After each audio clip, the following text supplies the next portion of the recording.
ଏ ଜୟ ଜଗନ୍ନାଥ ମହାପ୍ରଭୁ। ଏ କାଲିର ଯେଉଁ କିଣା ହେଇଥିବା ରସଗୋଲା ମୋତେ ସମସ୍ତେ କହୁଛନ୍ତି ଇଏ ବୋଧେ ମଇଦାରେ ତିଆରି ହେଇଛି। ତ ମଇଦାରେ ତିଆରି ହେଲେ ବି ମଇଦା ହେଉଛି ଗୋଟେ ଖାଇବା ଜିନିଷ। ଇଏ ଯେଉଁ ମେଟେରିଆଲ୍ ଇଏ କିଛି ଅଲଗା ମେଟେରିଆଲ୍ ନା, ଇଏ ମଇଦା ନା, ଇଏ ମୋତେ ଇଏ ଖାଇବା ଜିନିଷ ଭଳିଆ ହିଁ ଲାଗୁନି ଜମା। ମଇଦା ବି ଯଦି ତିଆରି ହୁଏ, ଯଦି ସପୋଜ୍ ଗୋଟେ କିଏ ଠକିକି ଦେଲା ମଇଦାରେ ରସଗୋଲା ତିଆରି କରିକି ନୀଳାଦ୍ରି ବିଜୟରେ ବିକୁଛି, ତ ହଉ ଠିକ୍ ଅଛି, ମଇଦା ବି ଗୋଟେ ଖାଇବା ଜିନିଷ। ଛେନା ପୋଡ଼ନି ଠିକ୍ ଅଛି, ତା ବୋଲି କ'ଣ ଇଏ ଯେମିତି ଦେଖାଯାଉଛି ଆପଣ ଜାଣିପାରୁଥିବେ ଇଏ ମଇଦା ବି ନୁହଁ।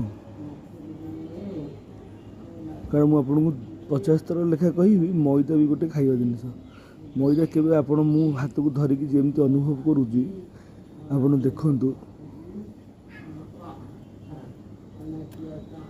ମଇଦା ବି ଗୋଟେ ଖାଇବା ଜିନିଷ ହେଉଛି।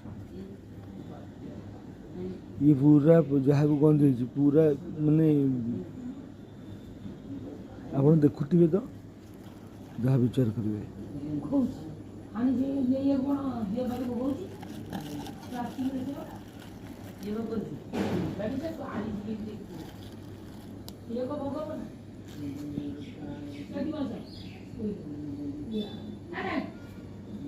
ମାନେ ମୁଁ ଏସବୁ ଦେଖିକି ମାନେ ମାନେ କହନ୍ତି ବିସ୍ମୟ ସୂଚକ ଚିହ୍ନ।